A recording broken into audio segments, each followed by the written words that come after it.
Hello and welcome. It's definitely been a long while since we've done a short redemption. Hopefully, this is going to yeah. be one. I have a feeling it's probably going to balloon out to a regular full length episode of, the Some People podcast, which, on that note, it's been a long while since we've done both. Oh, yeah, for sure. Guess we'll see how well we can keep on track, on topic. And it depends on how, in depth we want to go with today's subject, which for sure. I guess wouldn't hurt if either you or I told you what's happening, but I think they already know what we're going to be talking about considering it's in the title. Yes. But if for some reason you haven't seen it in the title or the thumbnail, we are going to be discussing the possibilities of Red Dead Redemption 3. Which, before we came in and record today, I was just kicking about, chilling out, and I was like, a video kind of talking about Red Dead Redemption 3, I'm going to put that on, and it was like, some of the ideas they had for Red Dead Redemption 3 was like, oh yeah, that's pretty good, and then that just got me off on this whole tangent of like, okay, that would be interesting if they did that. Actually, I've got a few ideas of my own, but just to throw you on the spot, what do you think Red Dead Redemption 3 would be like? So I guess the word I'm connecting to there would be wood. It's a very loaded question. Yeah. So that would be sort of assuming, I guess, that, Rockstar was to make Red Dead Redemption 3, which for all we know they could or could not at this point. Although we can know at this point that the quote-unquote remaster is going to be a huge success, quote-unquote. Yeah. So I guess, following the pattern that they've gone with Red Dead Redemption 2, I feel they would have to go back probably to, I think, even like playing as Dutch as a young lad and sort of his story. Okay, I think that would definitely be an interesting avenue. And then sort of leading up to the events of, him developing his own gang and probably leading up to like that moment where Red Dead Redemption 2 kind of kicks off. Oh yeah, I would say it's a very similar idea to one of the people on this video, because there was a collab video between a lot of the other people that are really kind of big Red Dead YouTubers, and someone had a similar idea to that, but was kind of more focusing a bit later on, probably focusing on more of the younger Arthur, which... Right. It's one of those things where I would love to play, I'd love more Arthur, but it's hard. I think I would prefer to play as Dutch, just because that would be give you more interesting avenues to go down. Yeah, because it's sort of like one of the things where, Red Dead 1, you really don't sympathize with Dutch at all. You kind of him as the villain, whereas Red Dead 2, you get a bit more of that sort of humanity from him, which I really liked.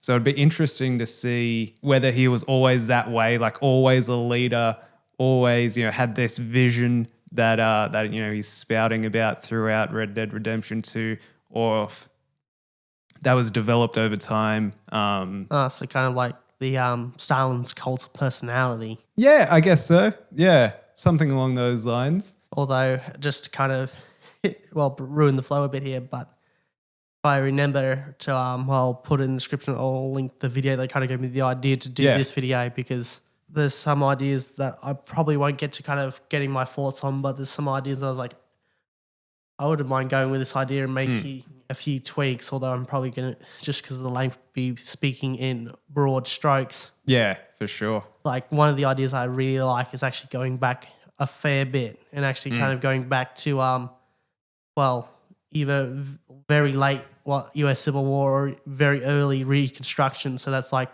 Okay. Which would have been a very interesting time to kind of cover. Yeah. And I guess you do get sort of hints of that in Red Dead Redemption 2. There's that sort of like one area where I think they mention it was a battlefield at some point in time Yeah. during the Civil War. So that would be interesting. I guess, yeah, how many years? Because that would be going back quite a while. Yeah, it'd be like, what, at earliest 1865. Yeah, okay. So they would be going back. Yeah. It'd be interesting. I wonder how it would tie in, because I guess, that's sort of the thing at the moment with the two games is that, they tie in quite well with each other. Although I think the person who came up with this idea kind of had it more kind of, was kind of separate from that story. Yeah. But I think it would be possible to kind of even lay down on the foundations of what would, be the events of, Red Dead 1 and 2. Yeah, okay. Because I guess, considering that, I think if I remember correctly, although I could be misremembering, Dutch's father did fight in the Civil War. So I wonder if it would even be possible to play as him, although he does end up, I think, dying before that date, though. Yeah, okay. That's interesting. I guess, yeah. I guess it depends, how deep into the Civil War as well. Like, starting at the start, there'll be so much time to cover, but I guess... Oh, yeah, this episode is brought to you by Monster. The only thing that's keeping me alive for the past couple of weeks. Whereas I guess, maybe it could be closer to the end of the Civil War, because then maybe, you have more of that focus on the building aspect of the world at that time. Oh, yeah, definitely. And that's kind of what his original purpose was like, like the final few days of the Civil War, and then kind of like in the early chapters, and then focusing on, kind of like early Reconstruction. That could be... That could be pretty interesting. Oh, yeah, definitely, because it is an interesting time that is a bit overlooked because, there were a lot of conflicts going on and happening at the time. Oh, yeah. After the Civil War, especially with, the Indians and that. Yes, absolutely. So, yeah. Which actually kind of said, the possibility of, the main character could be, a freed slave or a... Confederate or Union soldier or even a native. Yeah. I guess, that kind of does open up the possibilities. Yeah, there's a lot of possibilities of what you can do with the story set in that time period. And I guess that sort of would move it more closely to sort of the way they do the GTA stories is it's in the same space, but it's not the same characters. Or there is these very small connecting parts where... Or again, the early 3D games are their own separate universe compared to the HD universe, which is GTA 4 onwards. Right. So it's the same locations in that, but they're different universes. So that means CJ doesn't exist in GTA 5's universe, which is the HD universe. But he does exist in the 3D one, which I think it's referred to that, or it has a different name. And I think the TD games are, or the top-down games are also their own universe as well. Yeah, okay. I've never heard that explained that way, yeah. So the events in those games are canon in those universes. I see. Which, there are Easter eggs in the other games that refer to those, but it's not really canon. Okay, not directly connected. The common consensus as I understand it. Yeah, that's interesting. Because there was always those theories of one of the characters from GTA 5 being CJ's son. Oh, Franklin, wasn't it? Franklin, yeah. Sort of, or son or nephew. Distant relative. Yeah, something like that. So that's interesting. I guess, you could always go that way. And I'm not sure. I feel that definitely works with GTA. I'm not sure how well that would work. Although I think that time period would just be a excellent time period for a game, no matter what the franchise. But considering that it would also be early Wild West period as well. Yes. I'd be kind of almost looking into not quite the Golden Age, but the early days of the Wild West. Yeah. Which kind of would give you an example of what's going on at kind of the end of the West, as well as the kind of the early days of the West, which I think would be a nice contrast to the first two games. For sure. And again, you always get Dutch talking about, civilization coming in and ruining, his vision of America, of the land of the free, and you know, he's always going back to that sort of like golden era of, I guess, his youth and probably, you know, his father's youth and that sort of thing. You know, a simpler life with less authority, less rules, that sort of thing. So I guess that kind of would fill in some of those areas. Not only that, but with the time period, it also would kind of allow them to kind of change up the weapon list a little bit, and also kind of make the gameplay a bit more different and interesting, because, well, you'll still see some of the weapons like that are in Red Dead 1 and 2, but a good chunk of them would be yet to come. Yeah. And that's kind of sort of the gripe I had with the first two games, was there were some weapons that were a bit either outright kind of like a bit too early to be existing even in the prototype stage, or would be like in the state of being either developed or being like just early prototypes, not really in production yet. Yeah. Which one is the Browning Auto 5 in Red Dead Redemption 2, because that kind of really hit the market in 1900, which you can get it as early as like the early chapters of Red Dead Redemption 2, which is like the late 1800s. Yeah. So at most there would probably be a prototype or two floating around, but not one you're going to find in an old woman's shack. Yeah. Out in the middle of nowhere. For sure. I guess that and would even also... then, if later on in the game, it shouldn't, it should be able to find them, but it should be like only like a really expensive buy, considering it's basically a new weapon at that point. Yeah, for sure.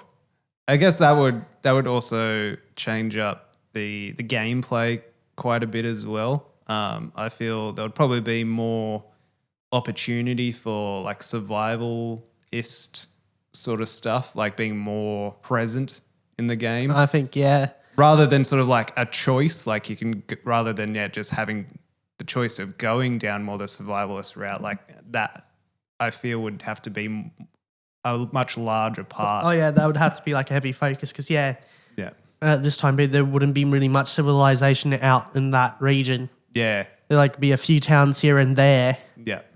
Yeah. So being able to kind of, survive in the outdoors would be more heavily emphasized, because, there's going to be a large amount of time spent out in the open wilderness. For sure. Wilderness. My English. They kind of did it with... been good for a very long time. They kind of did it with Red Dead 2. I don't remember them doing it as much with number 1, but I guess, Although, I think most of my time spent playing both games is spent basically hunting. Yeah, I was kind of the same. I haven't played them in a while, but hunting and gathering all the different flowers and things. I enjoyed that aspect, but I think there would also be the opportunity to have, like, when you do get to a town, the supply of things that you can get from is actually limited. Yeah. So you can't just go in and buy like a fuck ton of food and ammo. Yeah.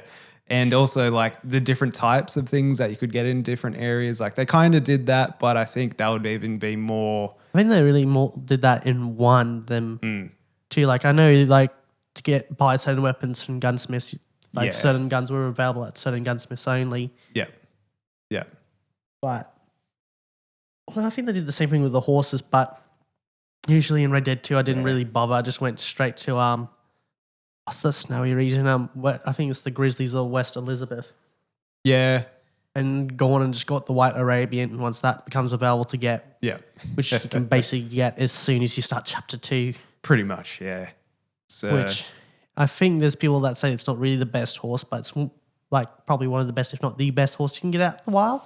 I think, I'm pretty sure that's the one that I used. I think there's ones you can get at the stable which are better, but they're pretty expensive, and I think you can only really get them later on in the game.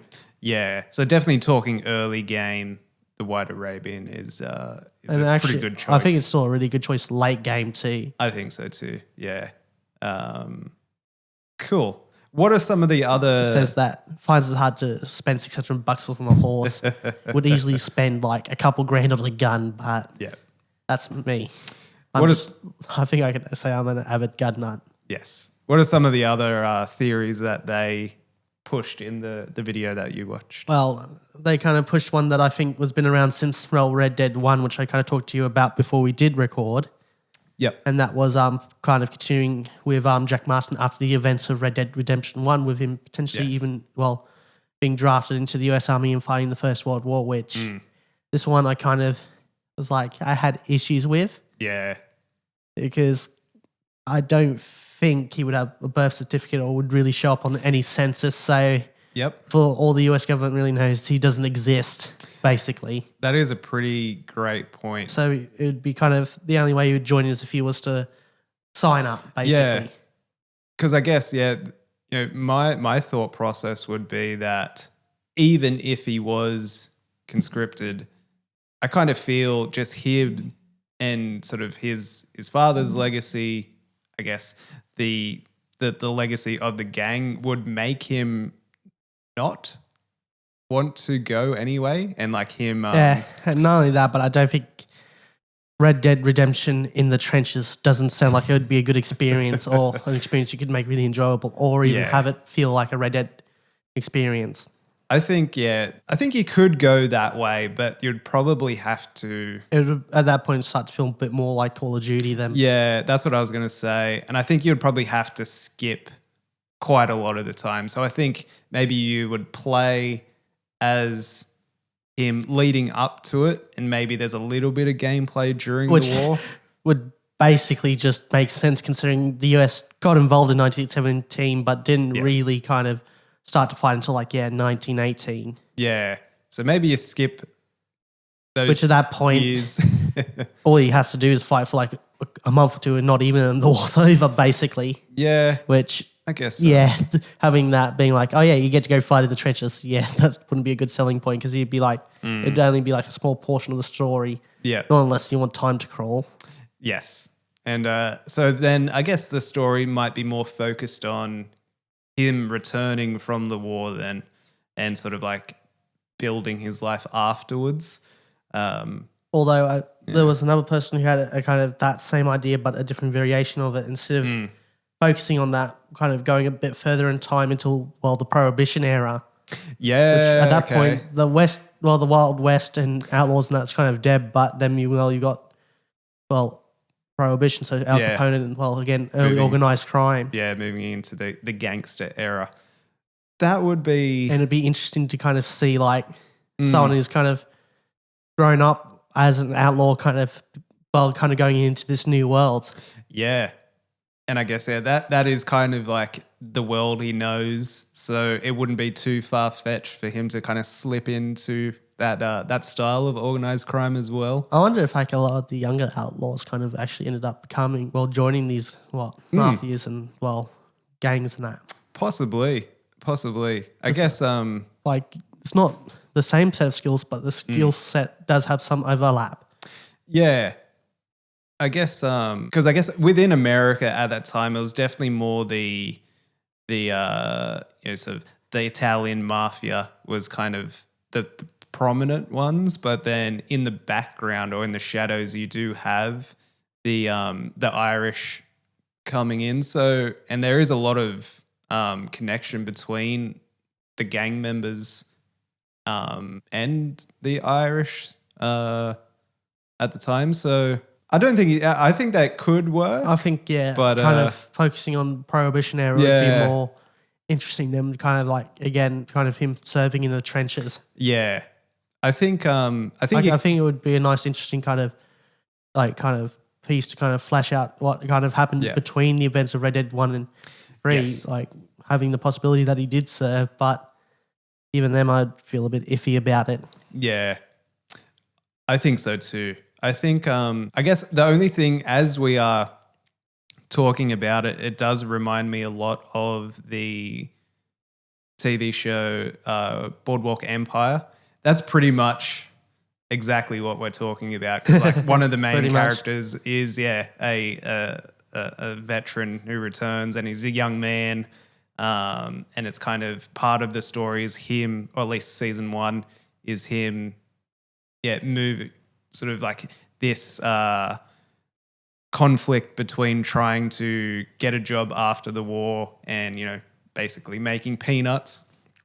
And he has this slight connection to this person that is part of organized crime, or he perceives is, and he just wants to work for him to make a lot of money. So yeah, that Sounds interesting. I might have to check it out. it's a good show. It's a good show.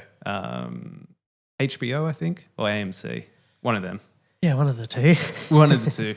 But yeah, that's kind of like what we're describing is the story of Boardwalk Empire, or at least season 1 and season 2. Although I think the biggest thing I'm kind of looking at these for is kind of also the weaponry, because that's the biggest draw for me in this game. Well, these games is the weapons, but that's because I like weapons, so anything with weapons would probably get my attention anyway. Yeah. Especially if they kind of try to keep with time correct pieces and that. For sure. So I guess with those two ideas, idea 1, you're going back further in time. Idea 2, you're going forward in time. For you as a quote unquote gun nut, what would be more interesting?